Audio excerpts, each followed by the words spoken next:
Ok. Bienvenidos a una nueva clase de literatura. Disculpen un momento porque mi zona está haciendo a Movistar a sus cositas. Así que voy a preparar cable ahí justamente para, voy a ver aquí lo de mi celular para evitar cualquier posible complicación. Mientras tanto, aquí tienen la PPT. Vamos a ver ahorita, espérenme un momentito nomás.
Ahora sí. Vamos a ver aquí. Vamos a iniciar con la clase de días y vamos a ver acá. Ok. Sí, claro, ya hemos visto, bueno, rápidamente a Felipe Guamán Poma de Ayala, ¿no? Ya lo hemos trabajado ahí la semana pasada.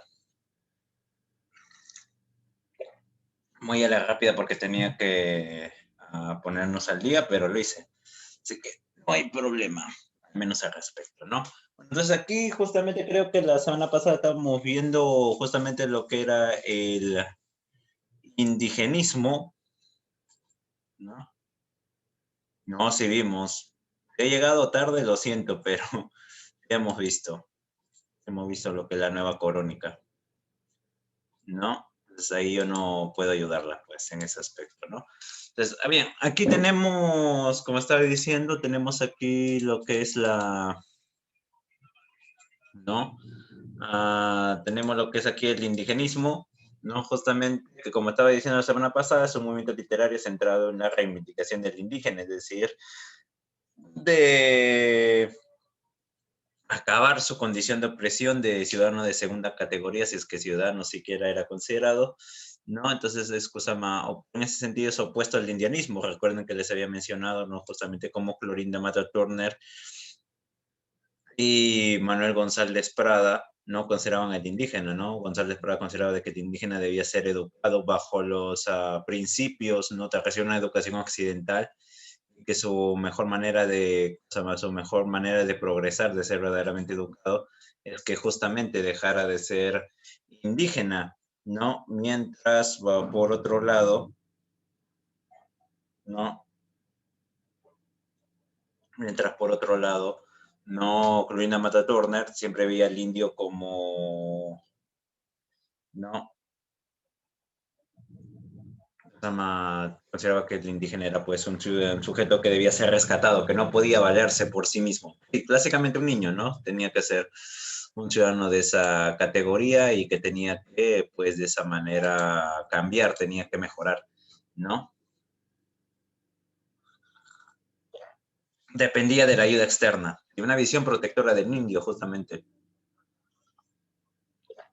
Entonces, aquí el indigenismo no apela a eso, sino que el indigenismo apela a que el indígena es un sujeto, justamente, decir, una persona activa, ¿no? Que debe luchar por sus derechos, por su valoración como persona, como parte de la sociedad, es una valoración social, y su valoración de su cultura, es decir, valoración de sus ritos, de sus creencias, de su idioma, no considerarlo, pues, por ejemplo, considerarlo inferiores en ningún sentido respecto a lo que se dice, pues, usualmente desde Lima, ¿no? Justamente lo occidental o de aquello de raíces europeas. En ese sentido, aquí tenemos pues lo que desarrolla el indigenismo desarrollado por Ciro Alegría, ¿no? Escritor indigenista de la zona norte del país, lo que es la región de la Libertad, la Sierra de la Libertad, Cajamarca, ¿no? Por ejemplo, incluso la zona de la Sierra Central, ¿no? En ese sentido, por ejemplo, Huánuco, ¿no? Y que él justamente es representante justamente de la lucha del indígena contra la represión social, ¿no? Tenemos, por ejemplo, su lucha contra lo que es el gamonalismo, ¿no? ¿En qué consiste el gamonalismo?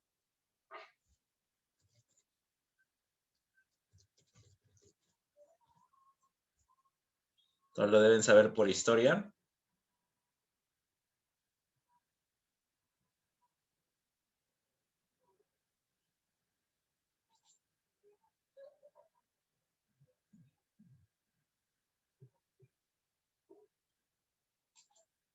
¿no? ¿Qué es el gamonalismo aquí en Perú?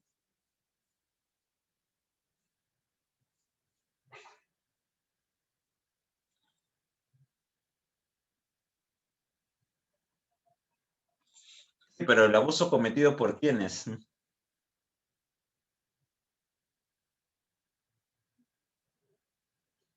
Claro, la explotación de los indígenas por parte de los gamonales, por parte de los hacendados de la sierra, por ejemplo, aquí tenemos, ¿no? Por ejemplo, aquí estos gamonales, ¿no? Justamente aquí someten al indígena, por ejemplo, aquí lo hacen que, ¿no? Justamente lo cargan, ¿no? Justamente para que sus santos pies no se mojen con el agua. Genial, que sea complicado ahora esta cosa. No, ahí está. ¿No? Por ejemplo, en ese aspecto, ¿no? Por ejemplo, aquí tenemos todos los indígenas que trabajan en una hacienda, en una casona, y aquí los señores, por ejemplo, si ustedes han ido a la sierra a visitar a sus familiares y demás, entonces pueden encontrar que algunas comunidades tienen una casa cada 100 metros, ¿no? Una casita, su chacrita, ¿no? Su campo y luego así, dispersos. Es que eso antes era hacienda. Luego con la reforma agraria, ¿no? Se fue dividido el territorio repartido entre los trabajadores. O sea, aquí lo que se desarrolla, ¿no? Por ejemplo, por eso luego surge esto, pues justamente la famosa reforma agraria, ¿no? Buenas, ¿no? Justamente la tierra es para quien lo trabaja, ¿no? La tierra es para quien, ¿no? El indígena trabaja, el campesino trabaja por la tierra, entonces él es el que merece recibir los beneficios de ello, ¿no? La tierra es de quien lo trabaja, expropiación, ¿no? Justamente el conocido Taita, ¿no? Taita Velasco, como lo suelen llamar, ¿no? Esta es la condición en la que se vive, bueno, justamente, bueno, eso, lo de la tierra de quien la trabaja lo aplica para muchas cosas, ¿no? Por ejemplo, tu crush te escribe por WhatsApp, ¿sabes qué? Con mi pareja estoy teniendo problemas, estamos ahí distanciados, separados uno del otro, ya no sé qué hacer ya. Entonces tú ahí en tu mente, ¡pum! La tierra es de quien la trabaja, ¿no? Hay expropiación. Entonces, ahí se desarrolla, al menos en ese aspecto, ¿no? Justamente ese principio. Pero este principio es el camonalismo en primer lugar, pero también tenemos lo que son las mismas fuerzas de la naturaleza. Porque a diferencia de lo que muestra el romanticismo o lo que muestra el renacimiento con el Beatus Ile, ¿no? Y demás, es que la vida en el campo no es relajada, la vida en el campo no es sencilla, sino que es una constante batalla, una constante lucha con las mismas condiciones de la naturaleza. Por ejemplo, si llueve bastante, hay pues deslizamientos, huaicos, por ejemplo, ¿no? Se arrastran casitas y también se arrastran a tu vaquita, no vas a tener que terminar surfeando sobre tu llama, ¿no? Mientras que, por otra parte, si no hay suficientes lluvias que se produce, pues no sequía, ¿no? Una sequía que termina destruyendo la tierra y también termina pues rompiendo el entramado social. Eso se ve muy bien claramente en una de las novelas de Ciro Alegría, que es Los perros hambrientos.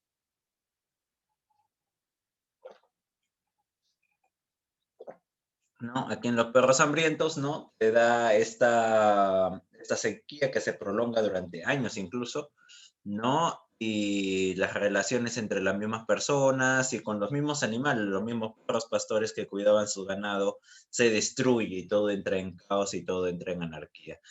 Es constantemente la vida del indígena consiste en lucha, ya sea contra un sistema social que lo oprime, ¿no? No solamente de los gamonales, sino de todo el sistema, todo el gobierno, todo el Estado peruano, y también la lucha contra las mismas fuerzas de la naturaleza del mundo.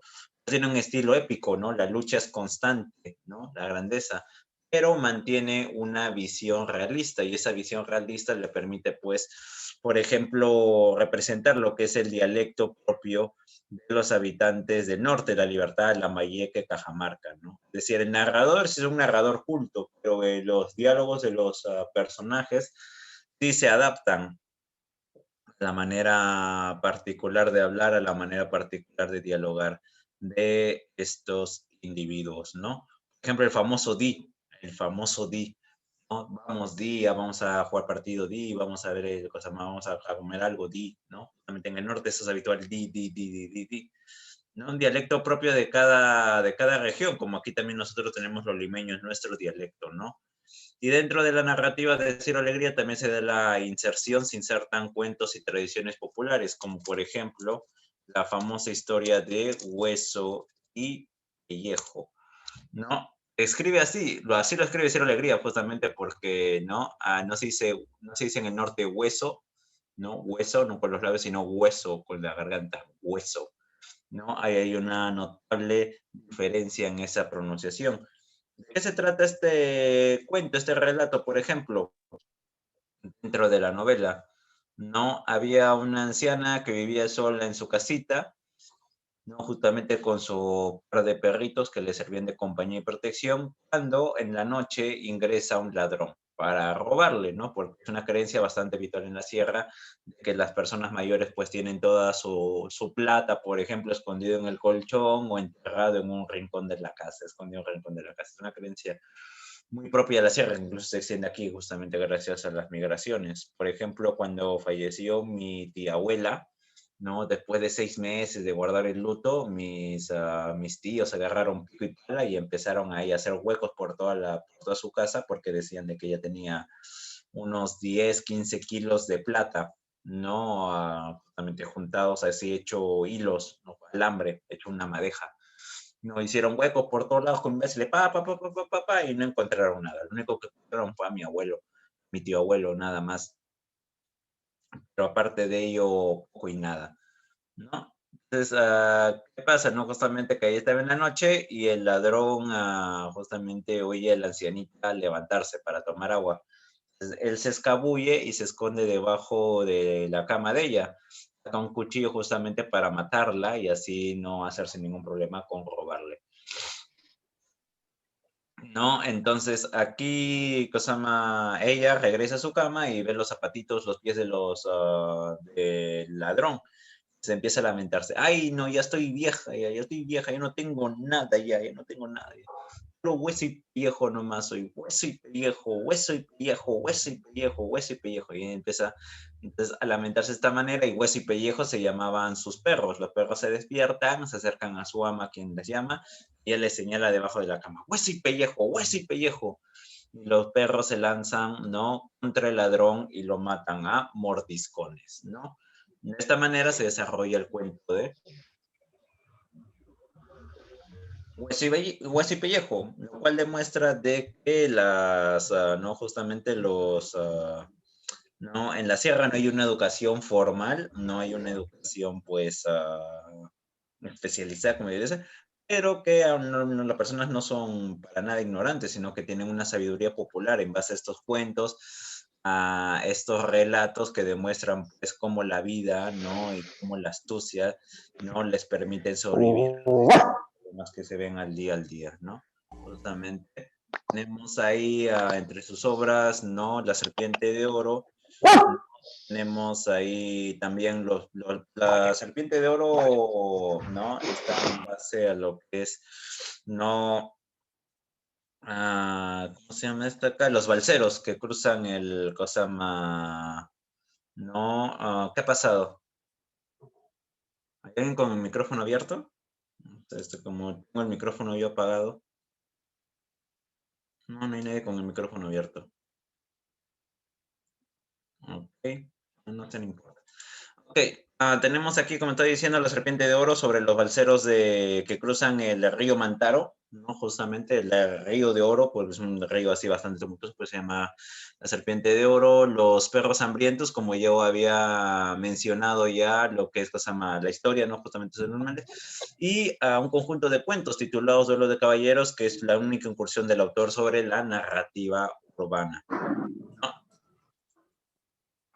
Aquí tenemos justamente El mundo es ancho, pero su novela más importante, sin embargo, El mundo es ancho y ajeno, que es una novela realista escrita en tercera persona, ¿no? Narra la lucha de un pueblo por defender a su... ¿no? ¿Otra vez con el audio? Okay, yo no escucho nada, tengo el audio yo apagado.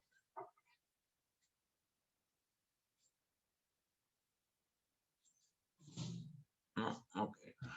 No sé, no pasa nada, ¿no? No pasa nada, ni de cosas sin importancia. ¿No? Tenemos aquí esta novela realista, ¿no? Justamente también es indigenista, ¿no? Justamente escrita en tercera persona, ¿no? Narra la lucha, ¿no? Y esta narra la lucha justamente de una comunidad, ¿no? Por defender su hogar. Este es el caso de la comunidad de Rumi, que significa piedra, ¿no? Que está ahí en un vallecito en la sierra norte del país.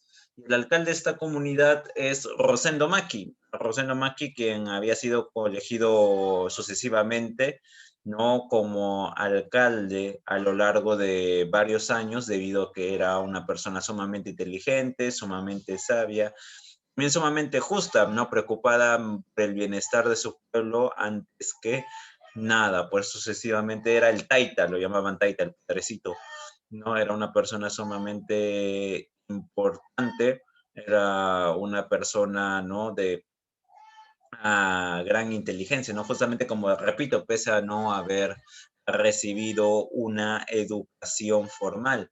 Él estaba preocupado justamente bajo la condición en la que vivía su pueblo, ¿no? Justamente se le había cruzado justamente una serpiente, ¿no? En el camino y eso representaba mala suerte, ¿no? Eso traía desgracia, entonces él estaba preocupado por la salud de su esposa, pero también por la presencia de Álvaro Amenábar, el gamonal, el no, dueño de la hacienda de Humay. Era un hombre sumamente poderoso que le había hecho juicio a la comunidad, ¿no? Para arrebatarle las tierras, consideraba que las tierras de Rumi eran suyas. Álvaro Amenábar no le importaba realmente lo que eran, ¿no? Las tierras de Rumi, sino más bien le importaban los indígenas, porque él consideraba de que una vez que se hiciera con la tierra de ellos, pues ellos no, ellos ahora le estarían a su servicio, entonces los obligaría a trabajar en unas minas cercanas que él quería explorar. No, claro que esta suposición no era sin fundamento porque no, Rosendo Maki explica, ¿no? Justamente que para el indígena, no, para el campesino, su vida está ligada a la tierra, ahí es donde nace, en su terruño es donde ahí vive, ¿no? Esa parte de su ser, es parte de su, cosa más, de su identidad, es lo que le da el sustento, ¿no? Lo que ahí se ve el fruto de los trabajos, por ejemplo, lo que es el ganado, el marcaje del ganado, ¿no? Justamente el cuidado de las ovejas, lo que es la cosecha, que no solamente es un trabajo, sino que es una fiesta en realidad, ¿no? Se dan bailes, ceremonias, ¿no? Y demás. No, por ejemplo. Entonces, aquí se muestra, ¿no? Justamente toda esta vida, claro, en lo que es el mundo de Rumi. Ay, no se me está yendo el tiempo, ¿no? Entonces, aquí, Kasama, ellos tenían, justamente, ellos estaban bastante ligados a lo que es la tierra, ¿no? Entonces, ellos ya habían contratado a un abogado, bueno, a un abogado, es decir, mucho, un tinterillo, ¿no? Estos, ¿no? Abogaduchos de cuarta, llamado Bismarck Ruiz para que los defendieran, porque ellos sí tenían los papeles que demostraban legalmente que eran dueños de aquellas tierras. Pero Bismarck Ruiz estaba más preocupado en emborracharse, en parar de... No, claro, no, justamente...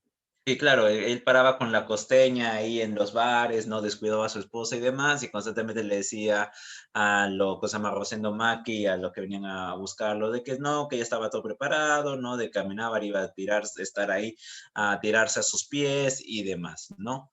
Ocurre la desgracia, la esposa de Rosendo Maki muere, y luego, ¿no? Justamente aquí a Rosendo Maki, pese a que recibe el apoyo de distintos alcaldes de otras comunidades, incluso del Fiero Vázquez, que es un famoso bandolero, no se le llama Fiero no porque sea bravo, que lo era, sino porque en la sierra se llama Fiero a los que tenían marcas de viruela, que es una enfermedad así como el sarampión, ya extinguida gracias a las vacunas. ¿No? Entonces, cosa más, se le llamaba justamente por tener esas marcas en el rostro, ¿no? Lo llamaban de esa manera. Pero ¿qué pasa, no? Justamente llega el día del, cosa más, del juicio, llega el día en el que, cosa más, se da la sentencia y claramente, como no podía ser de otro modo, el juez dictamina de que las tierras de Rumi le pertenecen a Amenábar. Primero porque han desaparecido los papeles, alguien lo ha robado misteriosamente. Y segundo, porque Bismarck Ruiz y también otros alcaldes de pueblos cercanos habían vendido, ¿no? Habían vendido la comunidad, no hay testigos y demás, ¿no? En realidad, Bismarck Ruiz se vendió por 500 soles para poder fugarse con la costeña. Claro que el cosa más, eran 500, eran 5.000, ¿no? El punto es que era una fortuna, ¿no? 500 soles no eran pocos, ¿sabes? Porque 500 soles era un dineral en aquella época. 5.000, entonces ahí tengo, acá lo tengo, pero para buscarlo aquí sería, no, para ver aquí una cuestión. Entonces, aquí cosa más, bueno, después Vilma Ruiz huye con la costeña, pero al final el tiro le sale por la culata porque en medio de su viaje, de su fuga, no cae una lluvia torrencial, les roban, no, cosa más, la costeña se vuelve histérica, desea regresar a Rumi, ¿no? Justamente, y debido a la lluvia, ¿no? Justamente ella termina colapsando, ¿no? Cuando ya está entrando ya está entrando al pueblo, entrando al pueblo,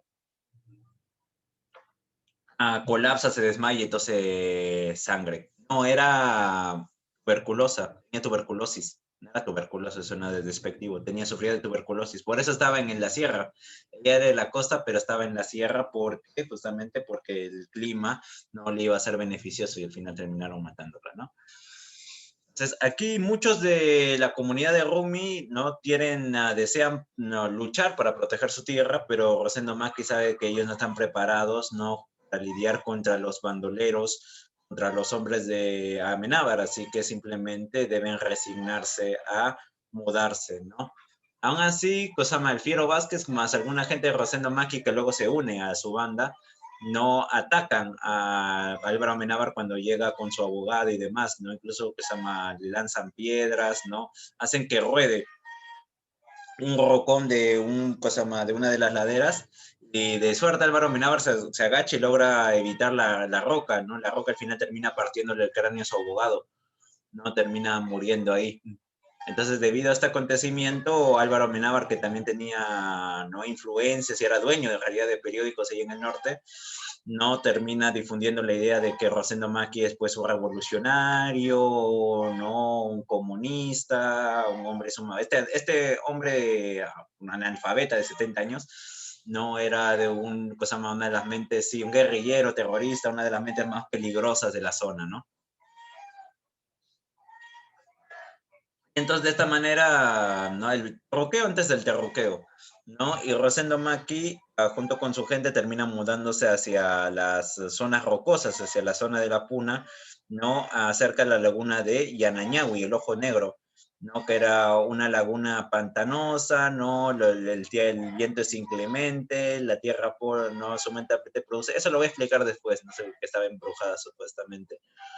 ¿No? El clima inclemente, varios niños mueren, los ancianos también, muchos animales, varios de los integrantes de Rumi se mudan, abandonan la comunidad y buscan un mejor lugar, un mejor futuro en otros lugares, pero les va mal la siembra de la coca, no la recolección del caucho, no cosa más, las minas, no les va mal, no les va pésimo, ¿no? Justamente no tienen fortuna así, ¿no? La historia del caucho, por ejemplo, que a uno de ellos no se revienta, cosa más, la burbuja de caucho revienta, le cae el caucho hirviente a los ojos y lo deja ciego, ¿no? Entonces, no es que lo hicieron ciego, es que cosa más, estaba ahí cosa más moviendo ahí el caucho, ¿no? Justamente quemándolo para que se haga bola, para que se haga sólido y el caucho reventó, le cayó en el ojo, ¿no? Y le reventó, lo dejó ciego, ¿no? Por ejemplo, terminó ciego el pobre.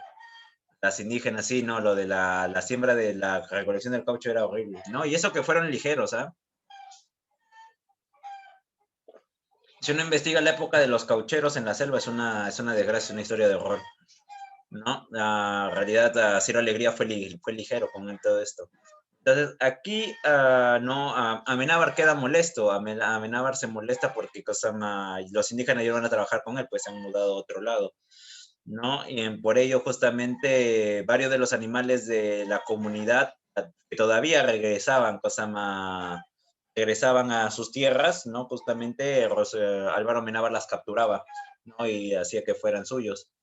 Y justamente, justo se pierde un toro importante, ¿no? Justamente que era para la siembra, que era para la cosecha. Entonces, Maki ya molesto, junto con varios de los jóvenes de la comunidad, deciden recuperar al animal. ¿No? Se escabullen en la noche hasta la hacienda de Umay, ¿no? Logran atrapar al animal, ¿no? Regresarlo, pero son descubiertos, los jóvenes logran huir, Rosendo Maki no puede, lo arrestan, ¿no? Le hacen todo este juicio de criminal, de líder revolucionario, etcétera, etcétera, etcétera, y lo encarcelan, 20 años, ¿no? Justamente este sujeto, de todavía en confinamiento solitario por ser peligroso. Gracias a un abogado que trabaja para ellos básicamente gratis, no logran no liberarlo del confinamiento de los solitarios, ¿no? Lo ponen ahí justamente con otros presos. Y ahí Kusama se encuentra con el Fiero Vázquez, que también había sido capturado. Con el Fiero Vázquez ahí van conversando todo, ¿no? Rosendo Maquis es una figura bastante respetada dentro de la cárcel y el Fiero incluso lo trata de ayudar. Aparte de una población proindígena, claro, pues no era ahí ayudante. Era un abogado indigenista, en otras palabras, ¿no? Y el Fiero Vázquez entonces aquí le propone a Rosendo más que ayudarlo a fugar. Él se iba a fugar, ya tenía todo preparado.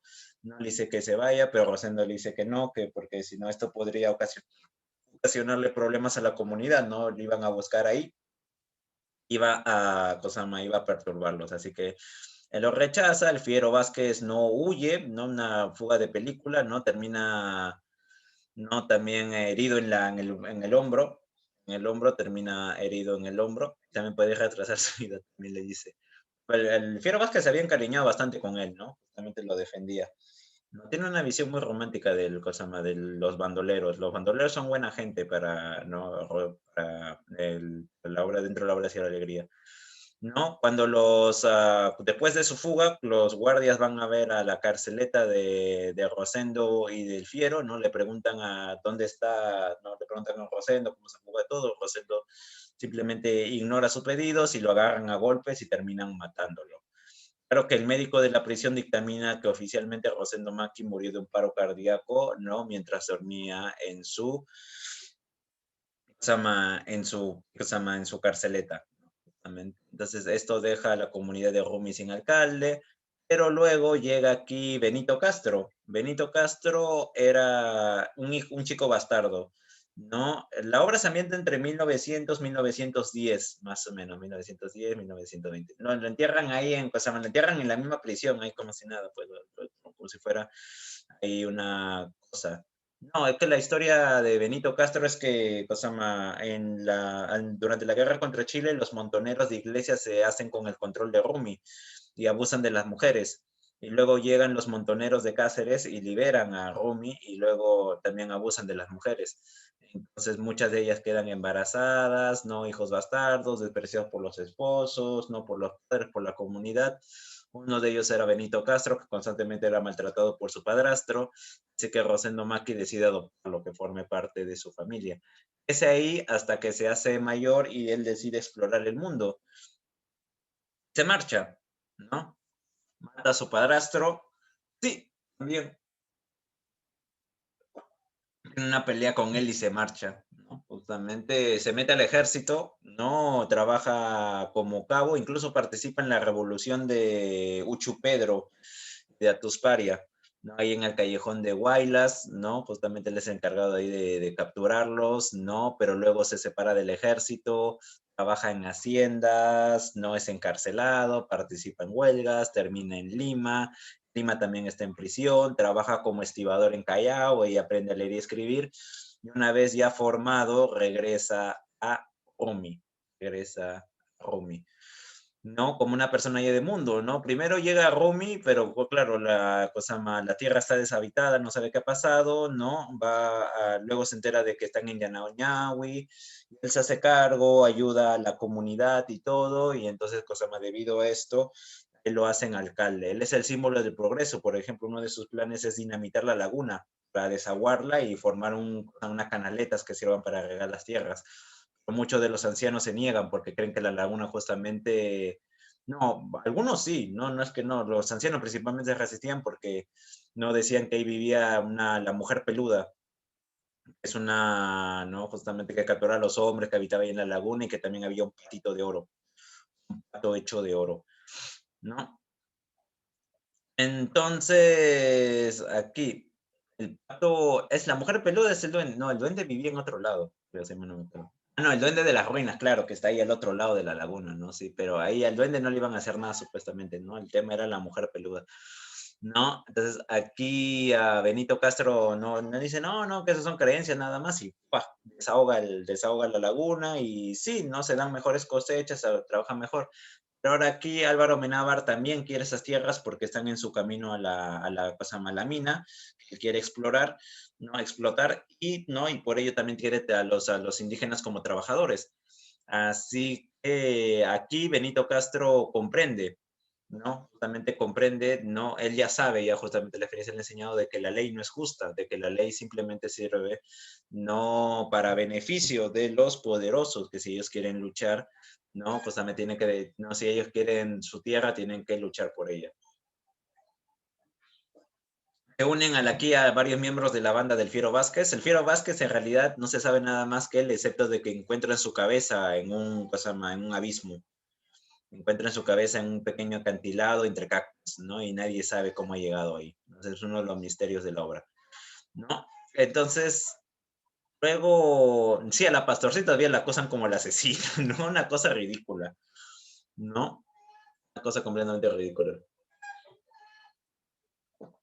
Es que nadie sabe, ¿no? Porque Kosama, los mismos gendarmes, los mismos policías de la zona no saben, ¿no? Ellos mismos no saben cómo pudo haber ocurrido, ¿no? Fue un duende y demás, sí. No, los mismos gendarmes no saben por qué. Entonces, aquí con Benito Castro, Kosama llega Álvaro Menábar con su gente y logran hacerle frentes, ¿no? Andazo, machetazo, con pistolas, con piedras, con todo, ¿no? Y logran mantenerlos a raya. Pero luego Álvaro Menábar días después vuelve, esta vez porque él era también senador. Aparte, había sido escogido senador en unas elecciones pues plenamente fraudulentas, ¿no? Como eran todas las elecciones en aquella época, ¿no? Justamente. No, se hace senador y entonces, sí, ¿no? Tenía una amante en Lima. Es esposa muy devota, muy buena, muy santa y todito. No. Aquí Kosama, él trae aquí Kosama consigo el ejército y el ejército arrasa con Rumi, ¿no? Los que logran huir se marchan, ¿no? Benito llama a su esposa y a su hijo, ¿no? Que le dicen que huyan, ¿no? Que el mundo es ancho y ajeno, ¿no? Que el mundo es inmenso, pero que el mundo no les pertenece a ellos, ¿no? El mundo les aparte. Luego cae, ¿no? Justamente el Benito Castro cae, ¿no? Herido, no, bueno, en realidad ni herido, ¿no? Cae producto de las balas, ¿no? Y con ello justamente se acaba Rumi, ¿no? Rumi desaparece ya de la faz de la Tierra. ¿A dónde? ¿A dónde? Y es cuando en ese momento, cuando Benito Castro recibe las balas.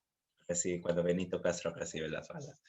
¿no? Entonces, este final es bastante triste porque trata de mostrar algo, ¿no? Justamente de que no hay esperanza, no hay esperanza, ¿no? Y es una búsqueda de la toma de conciencia por parte de los lectores, ¿no? Los lectores tienen que ver esta clase de situaciones y que cambien, ¿no? Justamente luchar junto con el indígena para que éste sea pleno dueño de sus tierras, pleno, ¿no? Y se le respete como una persona, ¿no? Que no lo era, ¿no? Justamente dentro de aquí de las comunidades, ¿no? Y hasta ahora en muchos sentidos, no se denomina, ¿no? Cosa más, estas personas, no se le denominan a estas comunidades como personas. Recuerden, ¿no? Las personas de la sierra no piensan adecuadamente porque debido a que viven en la altura, el oxígeno no les llega al cerebro, ¿no? Son palabras mías, ¿no? Justamente, no son palabras mías, son palabras de PPK, de Pedro Pablo Kuczynski, ¿no? Tuvimos, ese tío lo hizo durante la época del baguazo. Ustedes busquen PPK, ¿no? Oxígeno el cerebro y, ¿no? Y lo van a encontrar. Lo dijo en una entrevista en el diario Gestión, si mal no me acuerdo, antes de ser presidente. No, una casa de una canasta. No, pero bueno, aquí pasamos a José María Arguedas, ¿no? El Taita José María Arguedas, él cambia aquí muchas cosas respecto cosa más, al indigenismo de Ciro Alegría, retrata lo que es la zona sur del Ande peruano, Apurímac, Cusco, Ayacucho y Huancavelica, y él busca conjugar la cultura occidental y la cultura andina. Entonces aquí la preocupación de José María Arguedas no se limita a lo social, sino también abarca lo que es la cultura, ¿no? El indígena hay que respetar, ¿no? Su cultura no es bárbara, no es inferior, sino que es equiparable a la cultura occidental. Opera bajo una diferente lógica, pero ahí se tiene que respetar. Introduce canciones, mitos, relatos, bailes andinos, por ejemplo, la danza de las tijeras, ¿no? Que aparece en la agonía de Razuñiti, ¿no? No, sí, con Ciro Alegría se conocían, formaban parte también por un momento formaron parte del Partido Comunista y del APRA, creo, si mal no me acuerdo.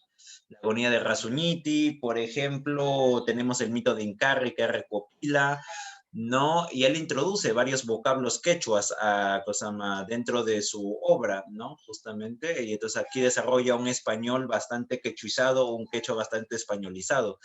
Es el quechuañol, ¿no? Que justamente nosotros los peruanos tenemos un español con bastante harto uso del quechua, ¿no? Pacamote, quino, kiwicha, no, taita, jato, por ejemplo, ¿no? Jato, lo que te dicen, no, voy a tu jato, jato viene de jatum, jatum es casa, no, cuy, no, justamente, pampa, no, justamente,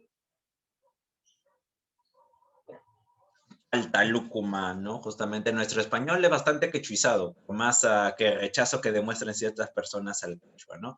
Desarrolla un estilo lírico lleno de metáforas y comparaciones, usualmente comparaciones con elementos de la naturaleza. ¿Por qué? Y esto es algo bastante importante porque dentro de lo que es la cultura indígena, no tenemos aquí, no, claro, ¿cómo vas a decir? No es cosa más, no es cuy, es conejillo de indias, no seas malo, pues, ¿no? Qué castrulo te ves así. No, justamente. Ese es un conejillo de indias, ¿no? Guinea pig, ¿no? Justamente. No es ni cerdo ni es de Guinea, ¿no? Qué tontería, ¿no?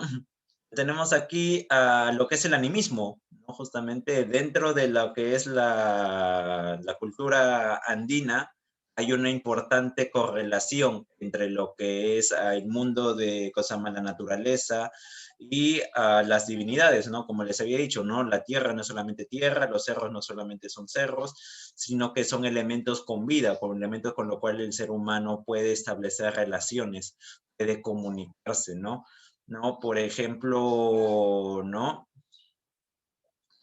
Tenemos aquí lo que he dicho, el pago a la tierra, por ejemplo, lo que también me habían dicho en otros salones, por ejemplo, esto es lo bueno de hablar con los alumnos, no, los cerros, hay cerros macho y cerros hembra, por ejemplo, ¿no? Y demás elementos, ¿no? Justamente lo que es, ¿qué me traía? También, por ejemplo, los ríos, los yaguarmayos, los ríos de sangre, ¿no? Justamente.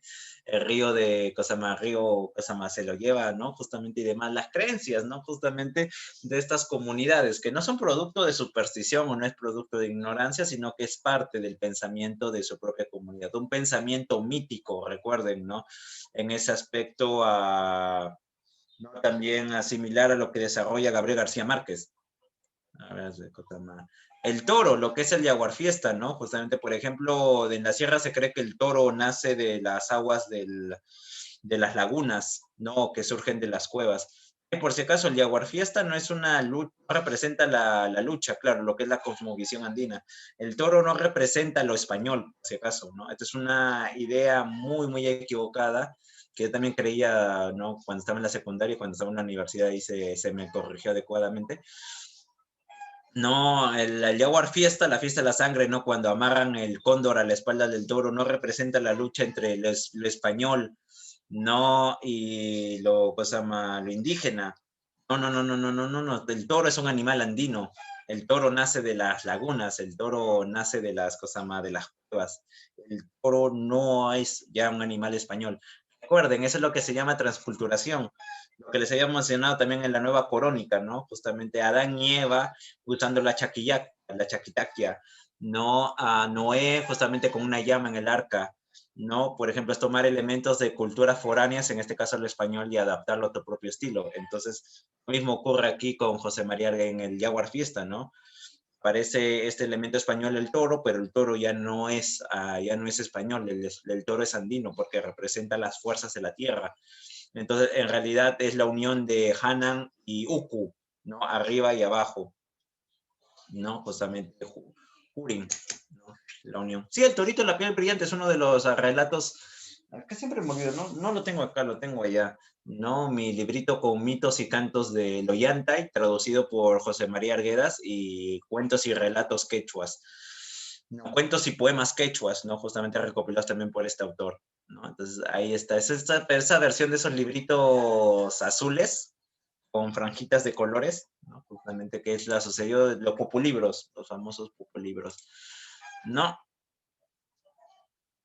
El que se encuentran en Quilca, en Amazonas, así ya por montones. Y El zorro de arriba, el zorro de abajo es una obra póstuma debido al suicidio del autor. No, no logró culminar esa obra. Pero ahora lo que vamos a ver, lo que nos vamos a concentrar, porque lamentablemente, como le digo, no hay tiempo, tenemos aquí Los ríos profundos, el Ucumayu, ¿no? Esta es una novela indigenista, autobiográfica, en este sentido, no de guerra tanto, ¿no? Justamente, bueno, guerra social sí en ese sentido, pero no. Sentido, y una novela de formación, es decir, de desarrollo, ¿no? De paso de la infancia a la madurez, ¿no?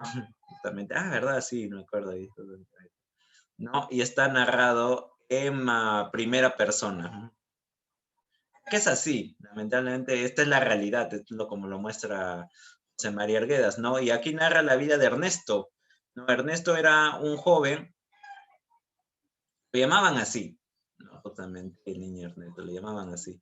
No, Ernesto, quien era hijo de un abogado itinerante, es decir, el niño narrador, sí, un abogado itinerante que iba de pueblo en pueblo, ofreciendo sus servicios, ¿no? Ayudando aquí comunidades, y a Ernesto le encantaba esta vida, ¿no? Se iba caminando desde Ayacucho hasta Ica, ¿no?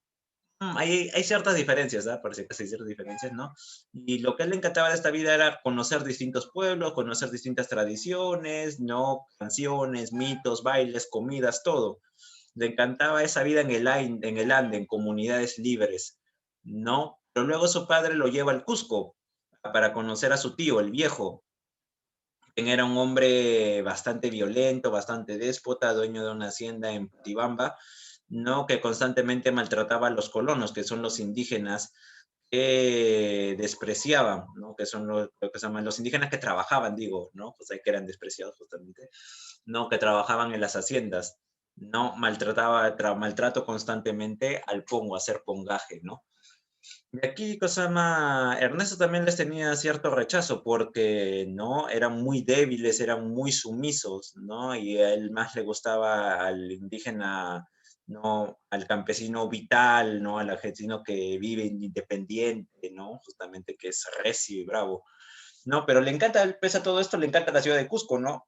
Escribe la piedra de los 12 ángulos, ¿no? Por ejemplo, el Mariangola, que es la campana de oro que, ¿no? que corona la catedral del Cusco, ¿no? Le encanta esa vida, le encanta la ciudad, ¿no? Se apega más a sus raíces indígenas, ¿no? Las iglesias, ¿no? Que en el Cusco hay por montones, ¿no?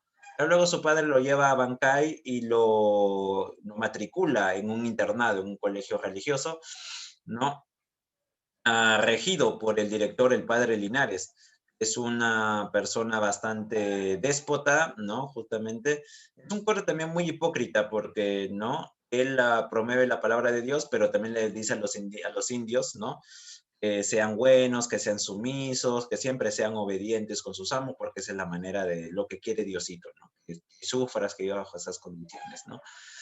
¿No? Pero dentro del colegio también la vida es mala, ¿no? Porque, por ejemplo, ahí están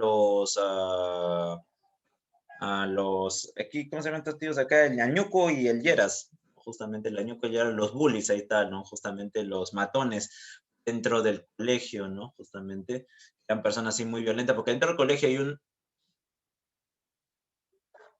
sistema bastante clasista, son discriminadores, ¿no? A los que son becados o hijos de cosa más campesinos, comerciantes.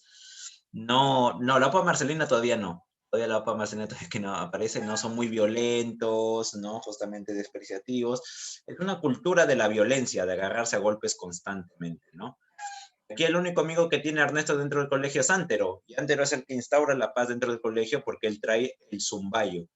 El zumbayo es el trompo que, cosa más, que tiene huescas, que muescas, no huequitos, hacen que zumbe, pues se le llama zumbayo. Creían que tenía propiedades mágicas, ¿no?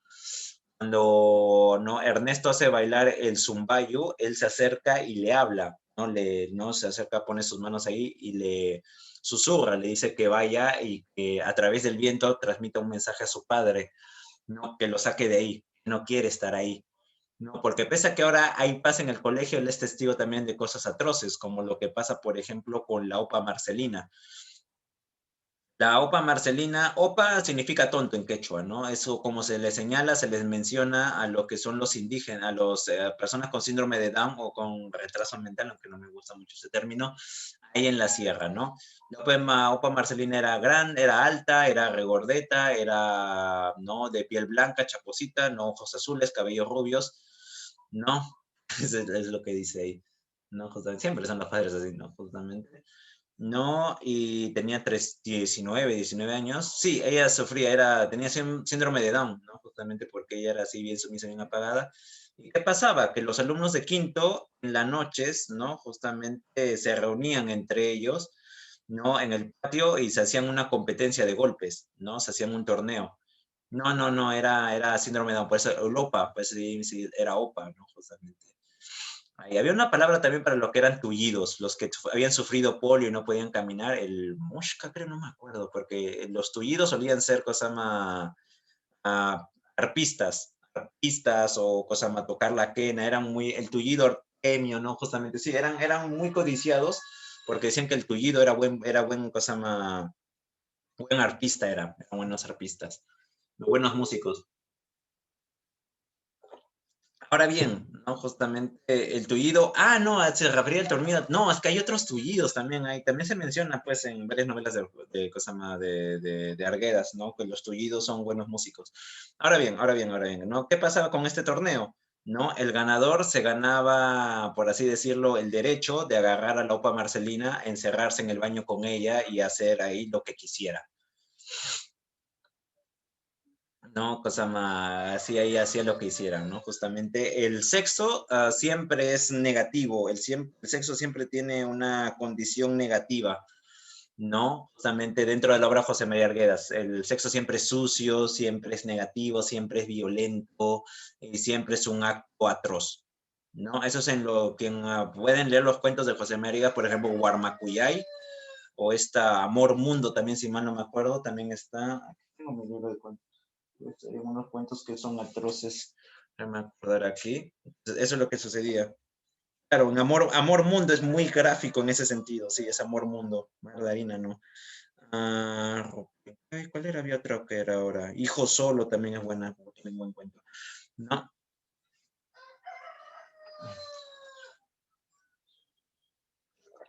es por eso, se sospecha de que Kosama, que él nunca lo ha confirmado, pero al parecer sus familias se dicen, ¿no? Justamente, no es tanto eso, sino que es también es que Kosama, él, sus hermanastros y su madrastra eran muy malos, eran muy violentos, eran unas personas atroces, así que ellos lo mandaban a él cuando era niño a dormir junto con los indígenas, ¿no?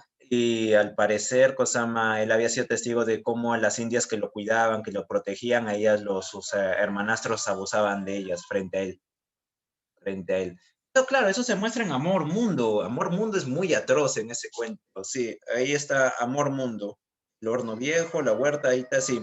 Amor Mundo. ¿Sí? Si quieren saber cómo es el sexo en José Miguel, es muy atroz. Entonces, siempre tenía una visión negativa del sexo.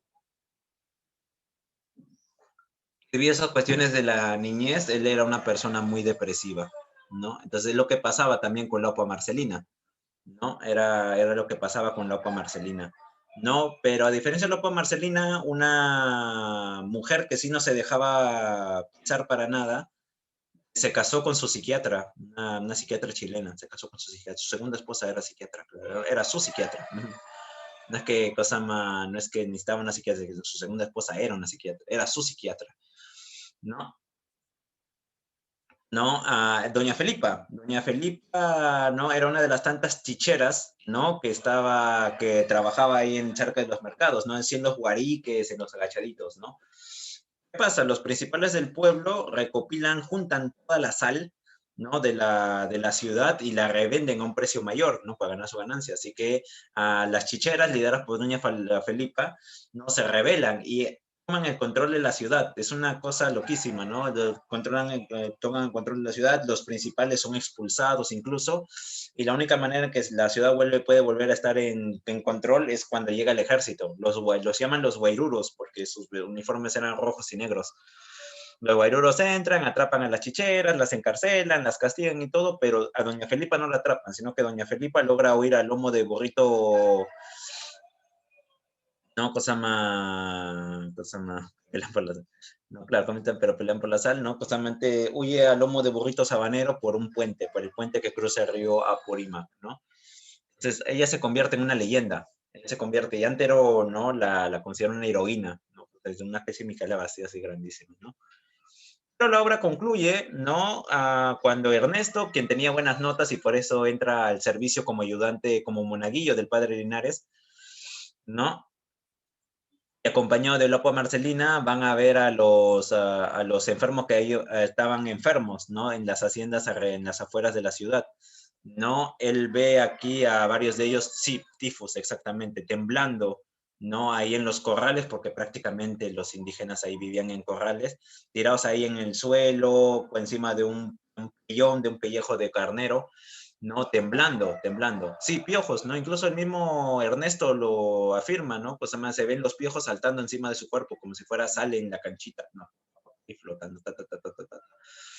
Ahí saltaban, estaban completamente cubiertos de piojos, ¿no? Y luego los campesinos, los colonos, se alzan, salen, escapan de las haciendas y todos bajan como si fueran un grupo o ejército de zombies, rodean la ciudad y bajen hacia ella, ¿no? Todos huyen, excepto la Opa Marcelina, quien muere. Ya se había contagiado justamente de tifus ahí también, y también muere el portero, ¿no? Quien también la abusaba de ella, ¿no? Justamente. Huyen el resto, justamente salvo acá, ¿quién más me falta? El padre Linares y Ernesto. Sí, el portero también muere de tifus, justamente por eso, porque también abusaba de la OPA Marcelina, ¿no? Justamente. ¿No? Y aquí Ernesto también se queda, ¿no? Justamente pese a los regaños del padre Linares, él decide quedarse y los campesinos, los colonos, bajan hasta, se reúnen en la plaza de la ciudad para. No, no tenía madre, simplemente era guarda, ella vivía dentro del colegio, estaba como sirvienta básicamente, y la tenían por mera comprensión, ¿no? Y Ernesto justamente ve cómo los colonos se reúnen en la plaza, pero ellos lo que pedían era simplemente el padre les haga una misa. El padre les haga una misa para salvar sus almas y morir como cristianos. ¿No? Estaban tan sometidos, estaban tan débiles ya, que simplemente querían eso, ¿no? No querían unas mejores condiciones de vida, no querían que se los salve, simplemente a morir como cristianos, ¿no? Se da la misa a medianoche, Ernesto y acompaña, y luego los colonos vuelven a sus haciendas para morir. ¿No? Luego de días después, Ernesto recibe una carta por parte de su padre, quien le dice de que si ya estaban pues, el sometimiento, ¿no? Años, años y años, décadas y décadas, siglos y siglos de abusos constantes, ¿no? Entonces aquí Ernesto Cosama recibe una carta de su padre que le dice que salga del colegio, que escape, que se marche de la ciudad y que más bien Cosama se reúna con él para poder no protegerlo porque temía que se fuera a contagiar de la enfermedad. Entonces, no, él ve un río de sangre. Ese es el Yaguarmayu. Los Yaguarmayos son los ríos de Cosama. No es un río de sangre literal. Se les llama Yaguarmayos a los ríos desbordados por las lluvias, los ríos crecidos. No, todo aquel que haya visto el Urubamba sabe de lo que estoy hablando, ¿no? Que haya visto el Urubamba en Ayacucho, en Cusco, no sabe de lo que estoy hablando, que es un río no, portentoso. Yo estaba ahí cerca de las orillas y daba miedo, ¿no? Justamente porque prácticamente cuando el río choca contra la roca se alza como si fuera una ola, tremendo, ¿no? Que es cosa más, no, casi no me llevo porque yo sí tenía cuidado, pero es que fue cuando tenía 13 años al Cusco, me acuerdo, y mi madre me decía, no te acerques, no te acerques, no te acerques, ¿no? Yo quería ver, Camarmayo se alza como los 1000 días, ese es el Urubamba, ¿no? Y eso que no estaba tan crecido. Había habido lluvias antes, días antes que lo vi, pero no había tan crecido. Entonces en la sierra se les llama yaguarmayos a los ríos con la crecida. Se les llama yaguarmayos, ¿no? Ese es el río de sangre, ¿no? Entonces luego aquí Ernesto justamente habla de esto, justamente lo explica todo, ¿no? Los yaguarmayos, los ríos de sangre, yaguarcochacamayo, creo, los ríos de sangre hirviente, ¿no? Aquí, o sea, Ernesto no está alegre porque vuelve a reunirse con su padre y de esta manera, no, de esta manera puede volver a su vida antigua de reunirse con los indígenas. Entonces, aquí el tema de la obra es principalmente el desarraigo, ¿no? Porque Ernesto no tiene un lugar en el mundo. Ernesto, ¿no? Justamente es un miste, es un hijo de blancos, ¿no? Cuya clase, su condición social y cuyo contexto lo empuja justamente a ser abusivo con los indígenas, pues a considerarlos como subhumanos y demás. Pero él está indiado, ¿no? Cosa más le encanta, le gusta la cultura indígena, se siente un indígena más, pero no forma parte íntegra de ese mundo. Entonces, eso él quiere un Perú de toda la sangre, es una sociedad mestiza, ¿no? Porque sería una sociedad, ¿no? Que valore el mundo que él tanto aprecia, ¿no? Y si ya podría tener, pues, así un espacio desde el cual sentirse cómodo. Es una persona, pues, sin hogar, no es una persona sin su lugar en el mundo debido a ello. ¿No? Esa es la principal tragedia, ¿no? Ariana, ¿quiere decir algo? Por favor, como le digo, escriban en el chat, porque yo tengo el audio apagado, justamente porque a veces se actualiza la computadora y demás, ¿no? Como dicen, alzan las manos. Lo veo aquí, entonces, ¿no? Justamente, si tienen que comentar algo, por favor, coméntenlo.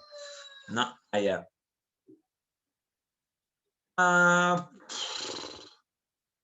la serpiente de oro no, la serpiente de oro es indigenista, sí, no, pero, y también hace referencia a un río portentoso, el Mantaro, pero es otra cuestión, no, en realidad la serpiente de oro es una de las obras más peculiares de Ciro Alegría, porque no es una novela en sí, sino que es una estampa, es un conjunto de pequeños relatos, conjunto de pequeños relatos, por ejemplo, cuando uno de los balseros casi muere, ¿no? También otro con un explorador que estaba obsesionado con encontrar oro, pero termina siendo mordido por una serpiente, la Mayubama, creo, no me acuerdo. Los Utosos, no, claro, la historia de los Utosos cuando los encuentran por ahí también, ¿no? También hay pues, una historia de los bandoleros, o sea, son varias historias, pero todas articuladas, todas unidas bajo una misma región, que es justamente la de cruzar el Mantaro. Pero ahí, Ciro Alegría es una visión más racionalista, como les digo, ¿no? Ciro Alegría, ahí se ve bien en Benito Castro, ¿no? Benito Castro dice, ¿no? La mujer peluda no existe, ¿no? El patito de oro no existe. El lago es eso, un lago, hay que echarle dinamita y hacer de que cosa mozar el agua para regar, ¿no? Es para hacer los cultivos. Esa es una visión racionalista, que ya no, Benito Castro ha sido educado por sus experiencias en Lima y demás. José María Arguedas no. José María Arguedas, para él, justamente, él seguiría creyendo de que el lago tiene a la mujer peluda, de que el patito de oro habita ahí. Ese es su mundo, ¿no? Justamente. Eso se ve muy bien en su cuento, La agonía de Rasuniti, ¿no? Justamente que es cuando, ¿no? Justamente este danzante de tijeras en su agonía, ¿no? Hace de que su alma, ¿no? Su alma y su espíritu protector, el Guamani, se escape de su cuerpo y pase justamente al, a su seguido, a su discípulo, ¿no? Para que si continúa su camino, ¿no? Justamente la Tuxacoy, ¿no? Rasuñiti pasa su alma y pasa su energía y pasa la energía. ¿No? Y por ejemplo, su misma esposa, cuando él está bailando, su misma esposa dice, no, ahí está el guamani, hay fuego, candela sobre su cabeza. Madre, yo no lo veo. Hija, concéntrate. Y luego la hija lo ve. No, sí, veo la cosa mala, su ánima, su alma escapando su cuerpo, ¿no? Justamente. Ahí los danzantes también, justamente, los músicos también ven, ¿no? Y describen, ¿no? Ya estamos cerca, ya está abandonando su cuerpo ya, ¿no? Justamente. Y eso es parte justamente de las creencias, eso es parte de sus ritos. Ah, no, ¿verdad? No, todavía no tengo que cambiar de diapositiva, todavía falta esto. No, es su creencia, como le digo, ¿no? Justamente, no, como les digo, ¿no? Justamente es una cuestión de fe, ¿no? Como que algunos aquí creen de que han sido secuestrados por duendes, o el Muki, o que el perro cuando ladra el vacío ve a los muertos, ¿no? Es una cuestión de fe. Es una cuestión de fe y de creer y de visión en el mundo. Entonces ahí la razón no entra, pues, ahí la razón no entra. ¿Cómo se lo cree? Eranta, tú dile a tu abuelita que no haga su altar o que no rece, pues, en el Día de Todos los Muertos. A ver, ¿no? Pues, que no deje comida en el mundo de los muertos ahí, pues. Ciro es indigenista. Aquí la generación de 50 es otra cosa, ¿no? Con Cero Alegría no aplica lo que es generación, es el grupo indigenista, ¿no? Te dicen, claro, dile eso a las brujas que dicen tu vida sin conocerte, claro, ellas al final y al cabo, es cuestión de fe, es cuestión de fe. Ya el horóscopo es otra cosa, eso es un ya cosa light, ¿no? No.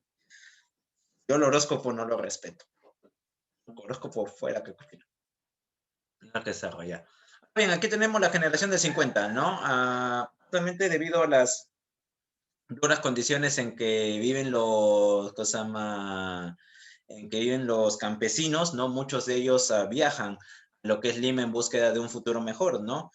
De Lima, que en los años 30, los años 20, era de de Cacho hasta 28 de julio, hasta lo que es el Estadio Nacional, todo eso era Lima, ¿no? Callao, Chorrillos, Barranco, eran ciudades distintas, eran lugares diferentes.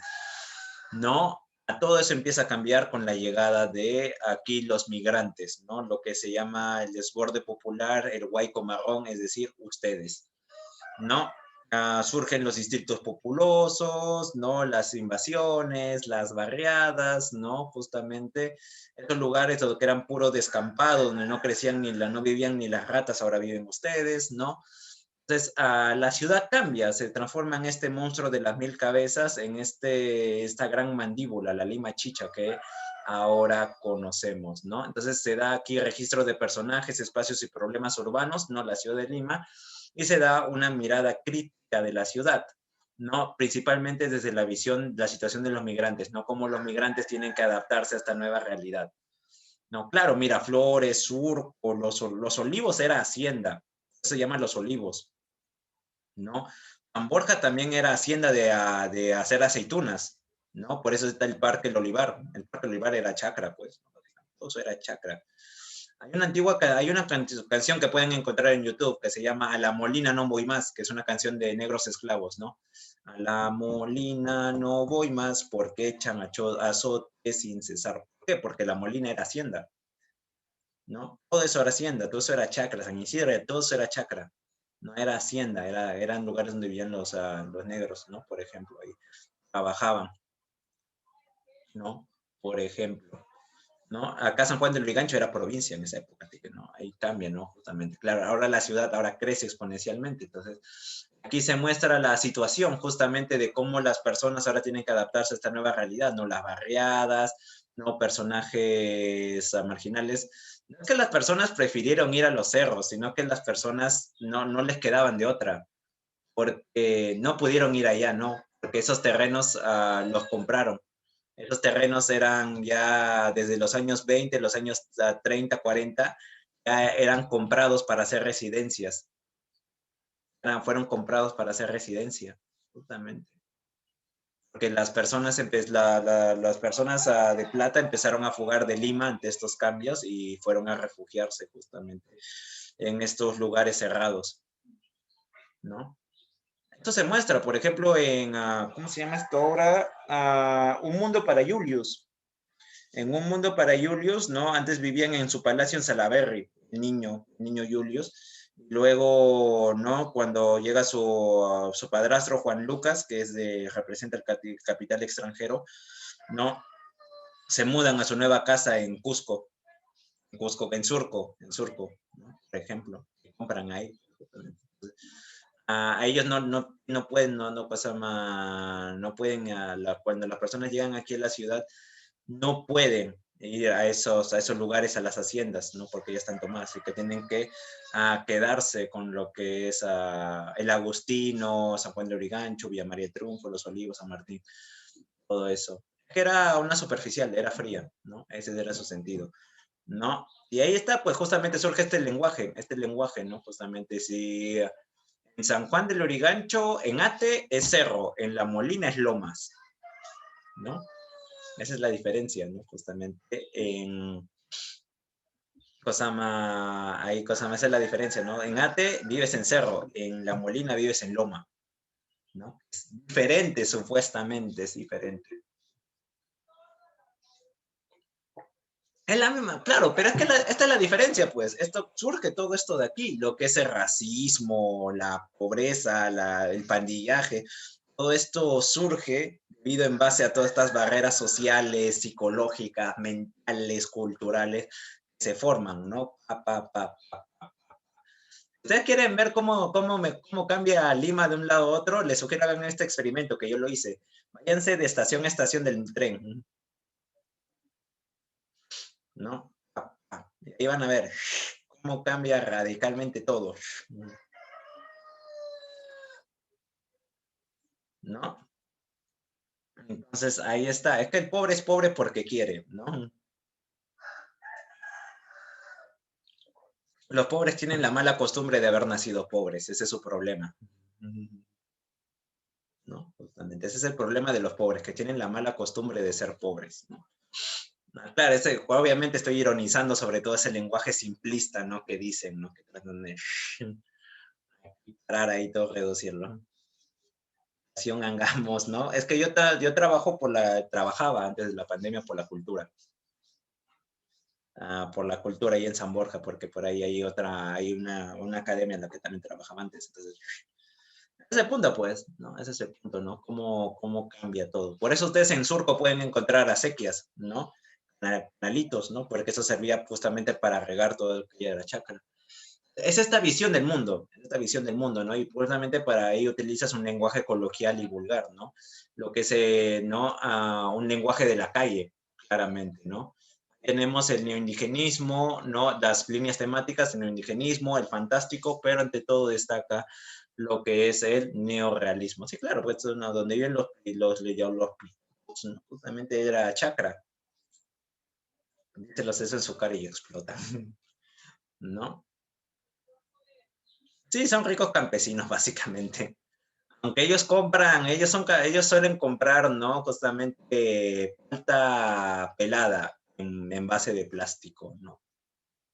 Porque sin pelar, pues es demasiado trabajo, ¿no? Quitarle la cáscara a la palta, ¿no? Las mandarinas también ya peladas, ¿no? Y por eso 10 soles más. Ay, ay, ay, esta gente, hombre. La gente. Había una página de Twitter que extrañaba, que yo usaba para pues, mis clases. Yo usaba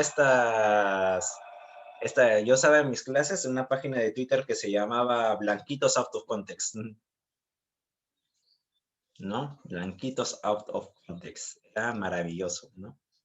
Porque uno puede ser de tez blanca, sí, lamentablemente ya no existe ya. Uno puede tener su piel blanca, todo, y tener un problema, ese no es problema. Hay una diferencia entre ser blanco y ser blanquito, blanquito con K, ¿no?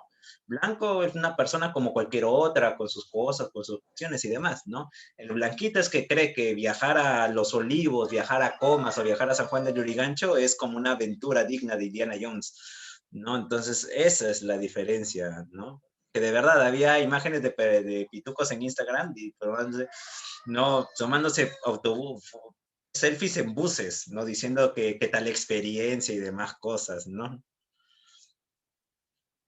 Ay, ay, ay.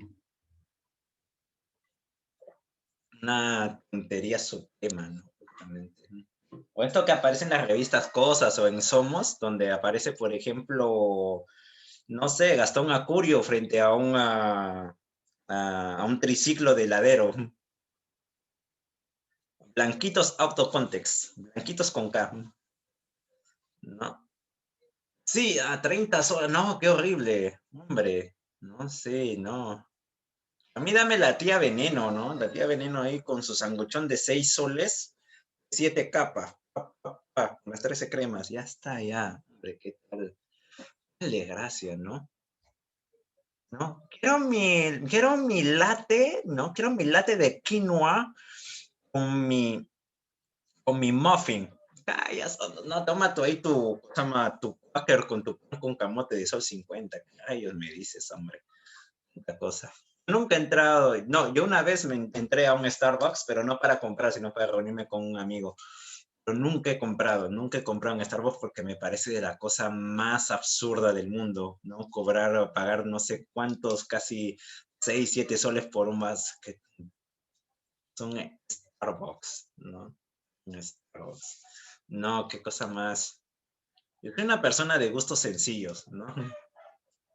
Yo soy una persona, no, pero qué cosa, gustos sencillos, ¿no? Prefiero yo prepararme mi jugo, ¿no? Si no, con acosarme en juguería de mi barrio, ¿no? Jugo de este tamaño, 6 7 soles, ¿no? Con tu pastel de choclo y ya está ya, ¿no? Justamente todo eso a 6 7 soles, ¿no? Y eso es un almuerzo en realidad, ¿no? Qué gracia. No, entonces aquí tenemos otra vez, nos hemos desviado un poco, ¿no? Justamente, ¿qué son 50? Ya la China murió ya. ¿No? Máximo cuentista peruano, desarrolla una tendencia neorrealista y fantástica, sí, justamente, pero ante todo neorrealista, es decir, mirar la realidad tal y como es, la linealidad del relato, personajes marginales y frustrados que buscan sobrevivir o ascender socialmente en la ciudad, ¿no? Aquí los personajes de Julio Ramón Rivero se caracterizan por esto, ¿no? Son personajes marginales, ¿no?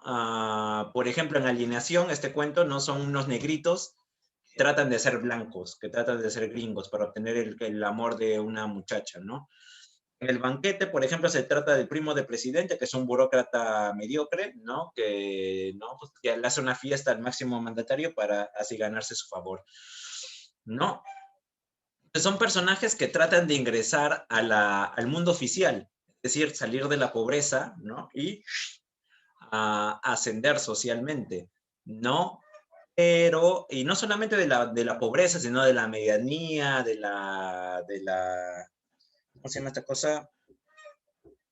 De la medianía, se me olvidó el nombre, mediocridad, de la mediocridad, ¿no? Justamente de la mediocridad, ¿no? Justamente, y ponerse, pues, justamente ser personas decentes, personas no justamente importantes y demás. Entonces, en base a ello, ellos crean distintos planes, ¿no? Pero todos fracasan. Sus planes siempre fracasan, sus planes siempre se van al tacho y por eso esta constante muestra, ¿no? Justamente lo que pasa en la sociedad, ¿no? Justamente una persona llega con constantes planes, proyectos de mejora social, de ascenso, pero ¡fua! Llega el fracaso. Entonces, debido a ello, Julio Ramón Ribeiro tiene una mirada escéptica de lo que es la realidad, de lo que es el mundo, ¿no? Las personas luchan, ¿no? Con tal de progresar, pero constantemente fracasan, porque la misma sociedad, su mismo entorno, la vida misma de la vida, ¿no? Se la vi, así te lo impide. Y una muestra de ello justamente se puede ver en este cuento clásico, ¿no? Los gallinazos sin plumas, cuento neorrealista relatado en tercera persona, ¿no? Realmente aquí los personajes, los protagonistas son estos hermanos, ¿no? Efraín y Enrique, que tienen que vivir obteniendo, recopilando basura para alimentar a Pascual, ¿no? El chancho, por orden de su abuelo Don Santos. Ahora bien, ¿cuál es el plan? ¿Cuál es el proyecto de Don Santos? Como les digo, Cosama...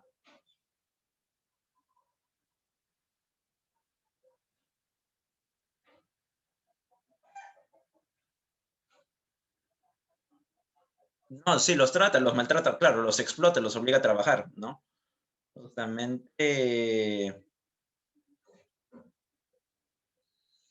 Pero engordar a Chancho, claro, engordar a Pascual y a venderlo, y con eso sacar, ¿no? Harta plata, ¿no? Claro, pero aquí, ¿cuál es el cosa más? Luego el abuelo incluso los obliga, ¿no? En base a esto, a ir a un muladar, que un muladar es básicamente un acantilado frente al mar, donde los camiones basureros botan todos sus desperdicios, y ellos ahí recopilan y juntan bastante para alimentar al chancho, ¿no? Incluso se tienen ahí un compañero, ¿no? Que es Pedro, un perrito blanquito, pero sarnoso, ¿no? Que ellos adoptan a pesar de la negativa del abuelo.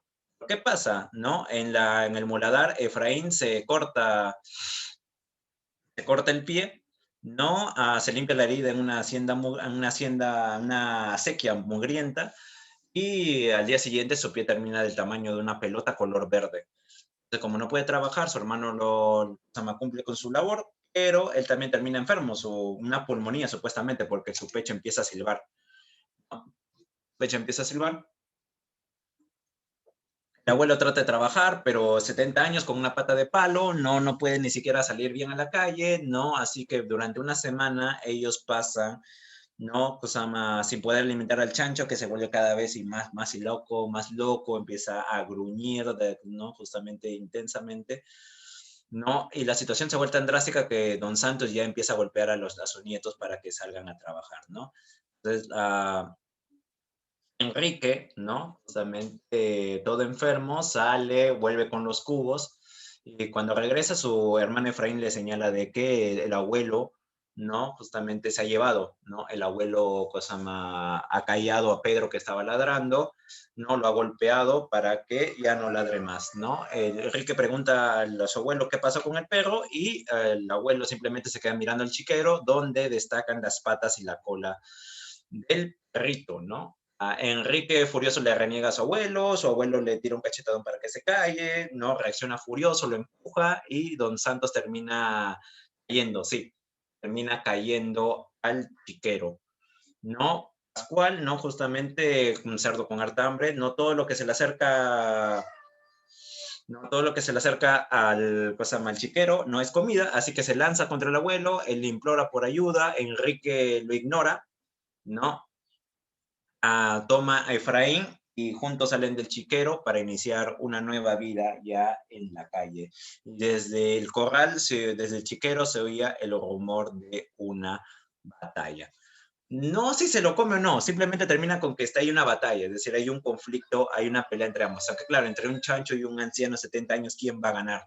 No, ahí aclara la diferencia. No se sabe si se murió, así que no lo tomen ahí en cuenta, ¿no?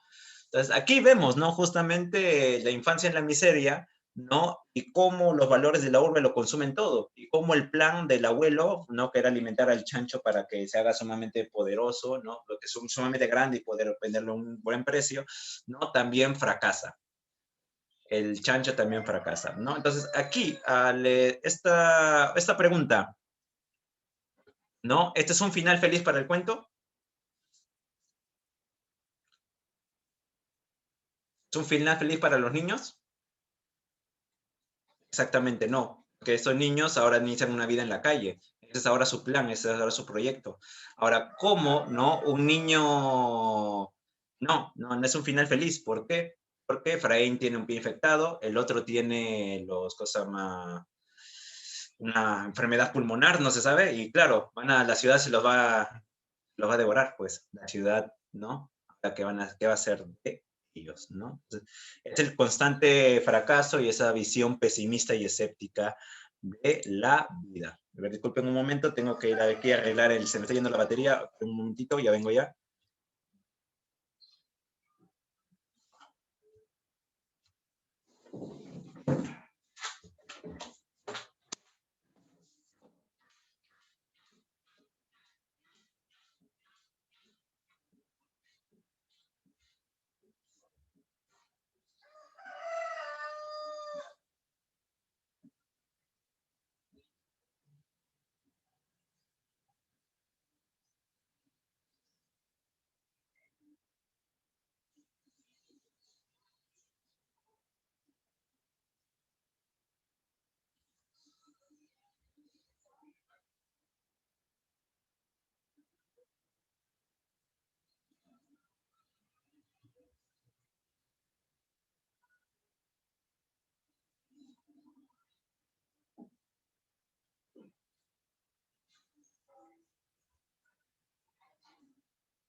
Ah, ahora sí.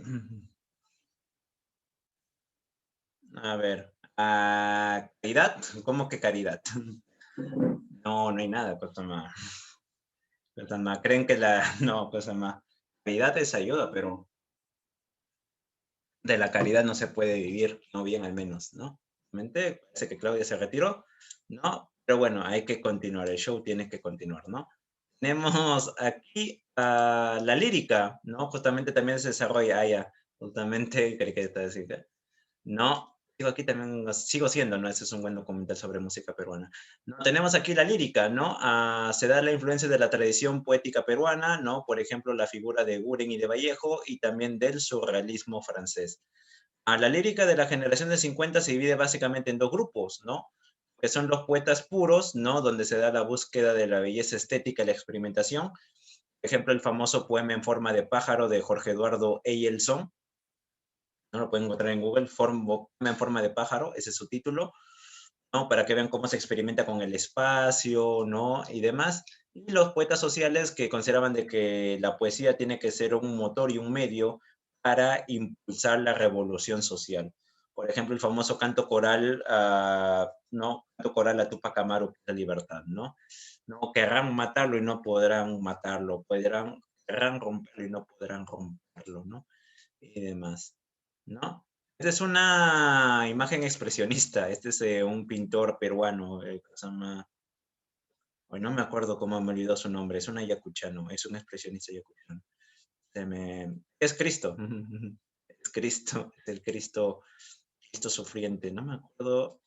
Voy a buscarlo.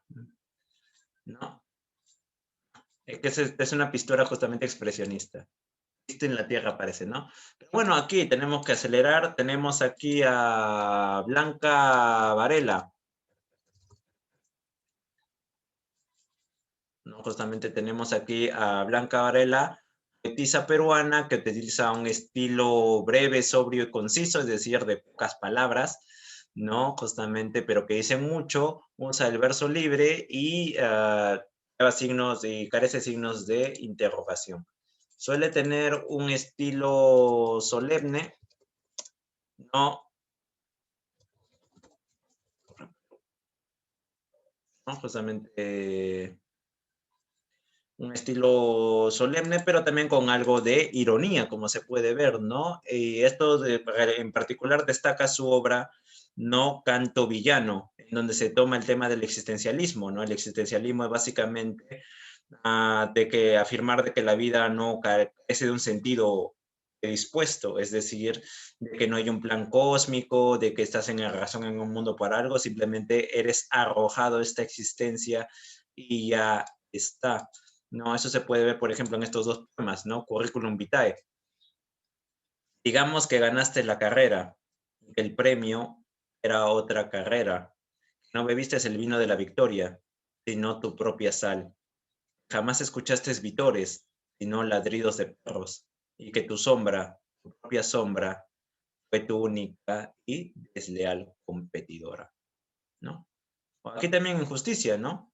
Vino el pájaro y devoró al gusano. Vino el hombre y devoró al pájaro. Vino el gusano y devoró al hombre. ¿No? Entonces, aquí, Kosama, básicamente este es el ciclo de la vida reducido a sus elementos más básicos, ¿no? Simplemente somos seres de carnes, ¿no? Arrojados a esta existencia. Y eso también es otra cuestión, justamente es otro tema, el alma corporizada, ¿no? Lo que nosotros llamamos sentidos, espíritus, alma, todo ello reside.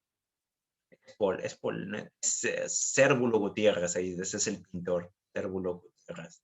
Iba a decir Humareda, pero no es Humareda, no es Cérvulo Gutiérrez, ¿no? Realmente. Ahí tenemos, eso es lo que es el expresionismo. Voy a compartirlo un momento, ¿no?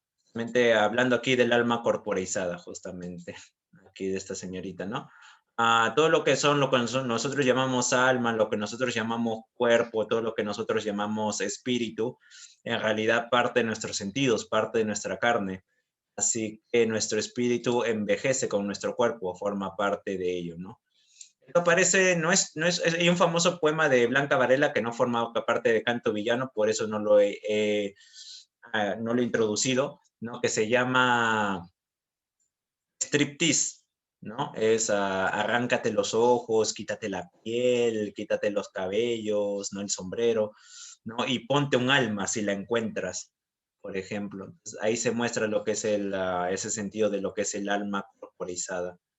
Y finalmente también tenemos lo que es el feminismo, ¿no? Una visión feminista, en tanto critica el patriarcado, no son los hombres, sino que es este sistema que impone ciertos roles, tanto para hombres como para mujeres, principalmente para mujeres, a quienes no se les da un papel más pasivo, mientras que los hombres tienen un papel más activo. En realidad nos condiciona a todos, ¿no? ¿Qué es lo que debe ser un hombre? ¿Qué es lo que debe ser una mujer y demás? Entonces, aquí también se da la lucha de la mujer por su propia autonomía, por su propia independencia, como se puede ver en este poema. Márcate. No, Eva, animal de sal, si vuelves la cabeza en tu cuerpo, te convertirás y tendrás nombre, y la palabra repando será tu huella, ¿no? ¿Qué quiere decir este poema? ¿No? Acá aparecen dos figuras bíblicas, dos mujeres de la Biblia, ¿no? Eva en primer lugar y también la esposa de Lot. Lot es este hombre que habitaba en la ciudad de Sodoma, ¿no? Cuando llega un ángel y le dice que tiene que escapar de su familia porque Dios le iba a destruir. La condición de que no giraran la cabeza para ver la misma destrucción de todo, porque serían castigados, ¿no? Lot huye con su familia, pero cuando están saliendo de la ciudad, su esposa gira la cabeza, ve, ¿no? Justamente la ciudad incendiada bajo el fuego y demás. Debido a ello se transforma en una estatua de sal. Entonces, ambas mujeres tienen en común la desobediencia. Entonces, aquí tenemos, no, ambas son castigadas por desobedecer, ¿no? Eva justamente por probar el fruto del árbol de bien y el mal, y el árbol de conocimiento en realidad, ¿no? Y la esposa de Lot por desobedecer. Pero aquí la rebeldía no es causa de castigo en este poema, sino que es causa de liberación, ¿no? Animal de sal, si vuelves la cabeza, es decir, si desobedeces, en tu cuerpo te convertirás, es decir, tendrás autonomía de tu propio ser y tendrás nombres, tendrás una identidad, tendrás ¿no? No, sabrás quién eres, podrás reconocerte en el espejo, ¿no? Y la palabra, no tu palabra, reptando como la serpiente del jardín del Edén, será tu huella, dejará tu marca, llamará la atención, incitará a más rebeliones, incitará a más cambio. Aquí lo que pide es que cuando la mujer desobedece, ¿no? Cuando la mujer deja de ser sumisa, deja de hacer caso a todo, ¿no? Posee ahora sí completo autonomía, completo control de su cuerpo, tiene una verdadera y una única identidad y también tiene, ¿no? Una voz que será oída y que dejará su marca en el mundo, ¿no? Entonces, básicamente lo que demuestra aquí es justamente la rebelión, justamente de la figura femenina como algo necesario, ¿no? Para su liberación, ¿no? Ahí el sentido feminista de sus palabras, ¿no? Justamente el sentido feminista de sus versos, ¿no? Aquí tenemos, por otra parte, a Felipe Parco, se llama Mario Vargas Llosa, estoy diciendo, no escritor, famoso escritor peruano, ¿no? Justamente premio Nobel 2010, él desarrolla lo que es la figura del escritor intelectual, es decir, siempre da su opinión sobre distintos acontecimientos, sobre distintos hechos que forman parte de nuestra sociedad, ¿no? Ante todo, Mario Vargas Llosa es conocido porque, ¿no? Por su rechazo a las formas de opresión totalitaria, los poderes establecidos, las dictaduras y demás. Porque él fue educado en el Colegio Militar Leoncio Prado, educación castrense, y luego también en la Universidad de San Marcos tuvo que lidiar con lo que es la dictadura de Odría. Así que es constantemente, ¿no?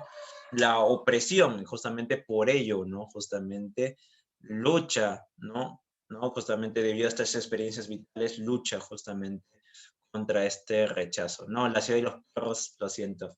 Que eso sí tendrá, ya no hay tiempo, nos quedan 10 minutos nomás, básicamente. No, ese es el problema de abordar tantos temas en tan poco tiempo, ¿no? No se puede profundizar realmente en nada. ¿No? Y algo que caracteriza también a Mario Vargas Llosa es su realismo, ¿no? Justamente es, porque a diferencia de Gabo, por ejemplo, ¿no? A diferencia de Gabo, que utiliza lo que es el realismo mágico y demás, ¿no? Él sí tiene una mirada plenamente objetiva, plenamente realista de lo que es la vida, de lo que es la situación social, ¿no? Justamente, no, él no introduce elementos míticos ni nada por ello, sino la descripción de la situación en nuestro país. Aquí tenemos, por ejemplo, también lo que es la asimilación de técnicas narrativas vanguardistas, lo que es el monólogo interior, la ruptura de lo que es el flashback, múltiples narradores, vasos comunicantes, autocondido, narrador objetivo, ¿no? Claro, estas técnicas no son nuevas, sino que eran utilizadas por otros autores, ¿no? Incluso contemporáneos a Mario Vargas Llosa, pero él lo que destaca, ante todo, es que utiliza todas estas técnicas al mismo tiempo. Él utiliza todas estas técnicas al mismo tiempo. Entonces, crea un mundo sumamente complejo, utiliza un mundo sumamente no fragmentado, y por eso le llama el arquitecto de la novela, porque logra reunir todas esas técnicas en un solo texto, varias técnicas en un solo capítulo, por ejemplo, lo cual le da una gran complejidad a la obra. Y lo que él pretendía con esto, básicamente con sus novelas más logradas ante todo, era la novela total, es decir, la novela que pudiera representar todo un mundo, todo un universo, en este caso, toda la sociedad peruana condensada dentro de las páginas de una obra. Lamentablemente no lo logra a sus ambiciones, ¿no? Porque le gana a Gabo. Gabo logra crear la novela total, ¿no? ¿Cuál es esa novela total?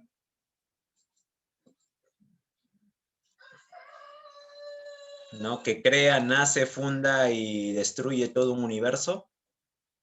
Claro, 100 años de soledad, Macondo. Macondo nace, ¿no? Crece, progresa, ¿no? Entra en decadencia y finalmente se destruye, ¿no? Con lo que es la obra, ¿no? Justamente dentro de lo que es la obra, ¿no? Justamente ahí reside Macondo, ¿no? Justamente. Pero la obra más importante de Mario Vargas Llosa es Conversación en la Catedral. Es su novela más lograda, ¿no? Que está ambientada en un bar titulado justamente La Catedral. Esto muestra justamente una vida, justamente la dictadura, ¿no? Porque se ambienta en lo que es la dictadura del general Odría, en la cual se encuentran don Fermín Zavala, ¿no? Un famoso, un poderoso empresario, ¿no? Que era el padre de Santiago. Santiago, sin embargo, rechaza a su familia, él tiene ideales comunistas, y rechaza justamente cuando se entera de que su padre está relacionado no solamente con el gobierno, sino con la figura, por ejemplo, de Cayo Bermúdez, que era el Vladimiro Montesinos de la época, ¿no? Entonces él renuncia a su familia, se separa completamente de ellos, ¿no? también renuncia a sus ideales como comunista, como gran escritor, como gran luchador y simplemente se resigna a una vida, ¿no? De fuertes principios, pero de mediocridad. Básicamente se convierte en alguien sumamente cínico, ¿no?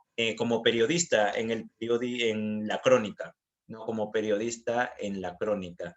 Pero de aquí, siendo periodista en la crónica, se entera de la muerte de la Hortensia, la musa, ¿no? Una cantante de cabaret que era amante también del Cayo Bermúdez y que la utilizaba para ganarse el favor de muchos militares, ¿no? En sus indagaciones descubre de que el posible autor del crimen de la Hortensia habría sido Ambrosio, quien había sido chofer suyo, ¿no? Justamente chofer de su padre, ¿no? Descubre que entre su padre y Fermín, entre su Fermín y Ambrosio había un amorío, pues ahí estaban amantes, aparte de que Ambrosio a su vez también había sido amistad de la infancia de Cayo Bermúdez y cuando él alcanzó el poder, Cayo sirvió como su chofer, ¿no? Y la obra, toda esta historia de crímenes, de muertes y demás, ¿no? Justamente se enmarca en lo que es el encuentro de Santiago con Ambrosio, ¿no? Justamente en las calles y que se echan ahí a beber unos tragos en este lugar, en este bar.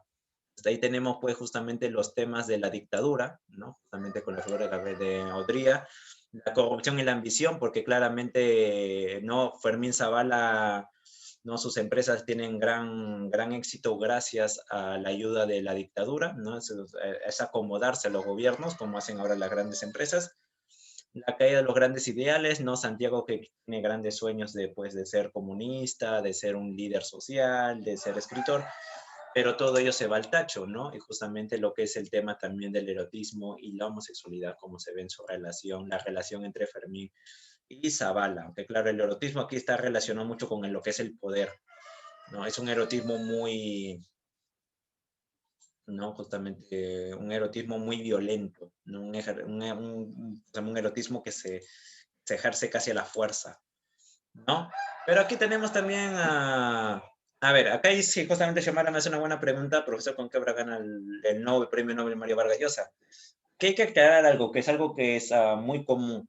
El premio Nobel no son los Oscars, es decir, el premio Nobel no se le otorga a un escritor por determinada obra, ¿no? Pues el premio Oscar va por esta película, no, sino que el Nobel es un premio que se da a la trayectoria de un escritor, ¿no? Se le da a la trayectoria, ¿no? Justamente, entonces es al compendio de toda su obra en sí.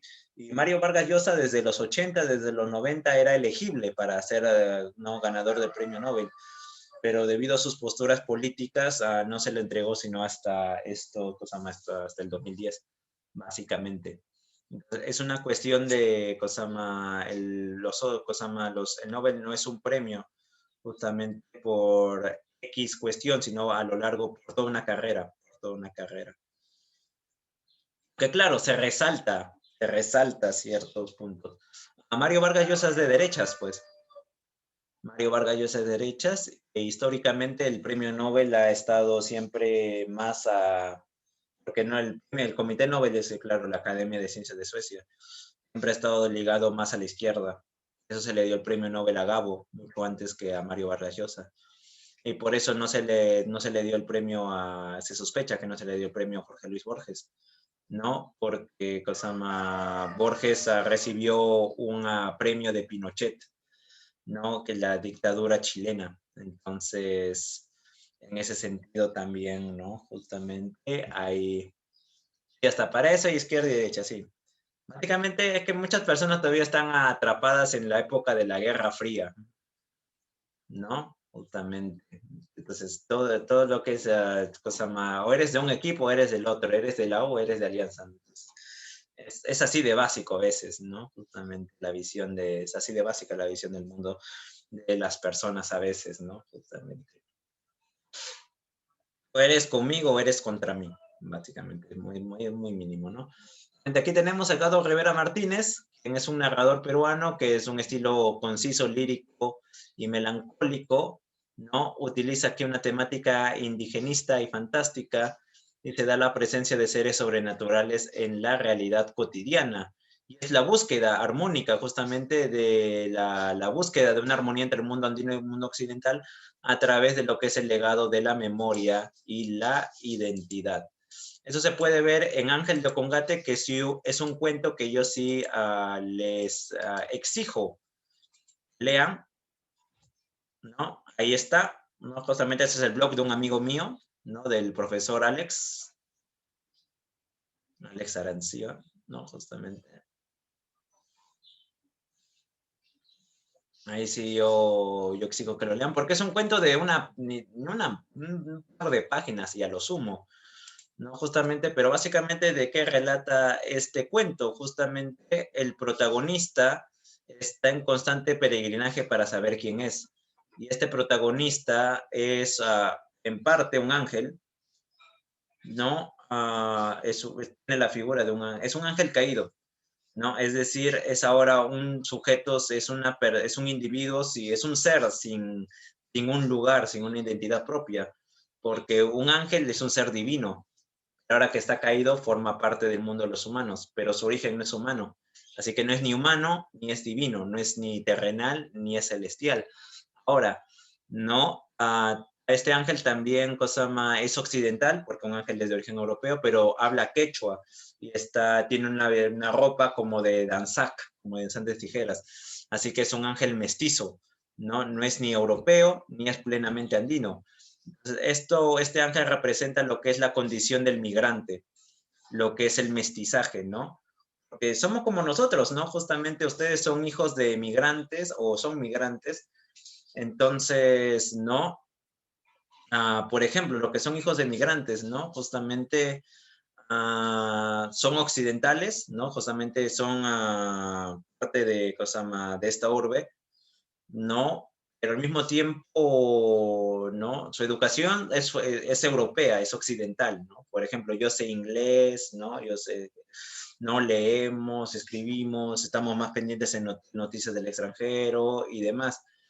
Pero, por ejemplo, ¿no? Justamente mi padre, o sea, habla quechua, ¿no? Mis abuelos hablaban quechua, no sé quechua. Entonces, ahí parte de un olvido, ¿no? Justamente de un legado que se está perdiendo, ¿no?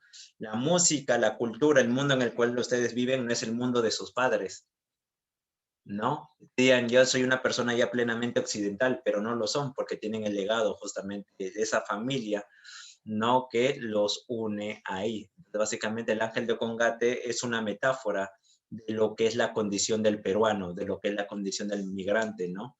Una persona que no sabe quién es y porque no conoce su propia historia y que no sabe tampoco cuál es su lugar en el mundo, que está atrapado, ¿no? Justamente como Ernesto en los ríos profundos, no trata de determinar cuál es su posición, ¿no?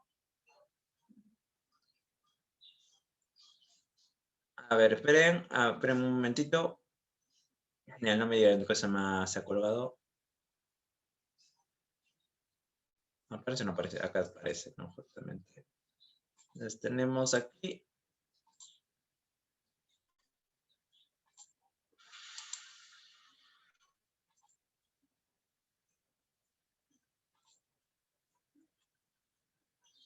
A ver qué pasó, no me deja también colgado acá.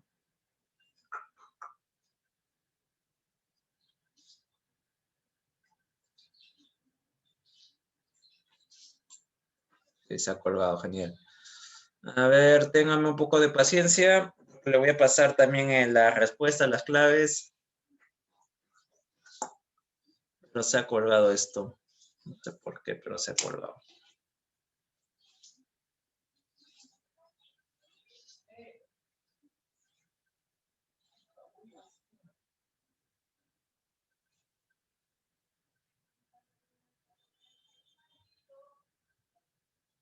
Me parece que se ha colgado. No, así que no puedo comunicarme con ustedes. Espero que se puedan unir no, si me están escuchando, al repaso justamente para profundizar principalmente estos últimos temas que hemos tenido que acelerar.